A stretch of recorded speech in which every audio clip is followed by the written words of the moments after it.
सांगली कोल्हापूर महामार्गावर उदगाव येथील जुन्या ब्लिचिंग कारखान्याजवळ 2 चारचाकी व 1 दुचाकी अशा तिहेरी अपघातात 2.5 वर्षाच्या बालिकेसह दोघे ठार झाल्याची घटना रविवारी रात्री 10च्या सुमारास घडली। यात श्रीषा सुरेश शिंदे वय 2.5 वर्ष, मूळ राहणार जांभळे जयसिंगपूर, सध्या राहणार सांगली, व बंदेश दशरथ उळागड्डे वय 51, राहणार कलबुर्गी, कर्नाटक या अपघातात जागीच ठार झाल्याची घटना घडली। याबाबत मिळालेली माहिती अशी की सांगली कोल्हापूर महामार्ग उदगाव येथील जुन्या ब्लिचिंग कारखान्याजवळ 2 चारचाकी वाहन व 1 दुचाकी वाहन असा तिहेरी अपघात झाला। श्रीषा शिंदे व बंदेश दशरथ उळागड्डे यांचा जागीच मृत्यू झाला। यात सूरज महादेव शिंदे वय 32, राहणार जयसिंगपूर, सध्या राहणार सांगली, शिवानी सूरज शिंदे वय 23, राहणार जयसिंगपूर, सध्या राहणार सांगली, सौरभ संजय शिंदे वय 24, राहणार जयसिंगपूर हे जखमी झाले।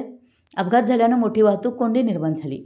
जयसिंगपूर पोलिसांनी घटनास्थळी धाव घेऊन वाहतूक सुरळीत केली। रात्री उशिरा मृतदेह जयसिंगपूर प्राथमिक आरोग्य केंद्रातून शिरो ग्रामीण रुग्णालयात शवविच्छेदन करून नातेवाईकांच्या ताब्यात देण्यात आला, तर 2.5 वर्षाच्या बालिकेच्या मृत्यूनं हळहळ व्यक्त होते। घटनास्थळी बघ्यांनी गर्दी केली होती। अनेकांनी जखमींना जयसिंगपूर येथील खासगी रुग्णालयात उपचारासाठी दाखल केलं। याबाबत जयसिंगपूर पोलिसात रात्री उशिरापर्यंत अपघाताची नोंद करण्याचं काम सुरू होतं। मराठी एस न्यूजसाठी जयसिंगपूरहून संदीप अडसूळ।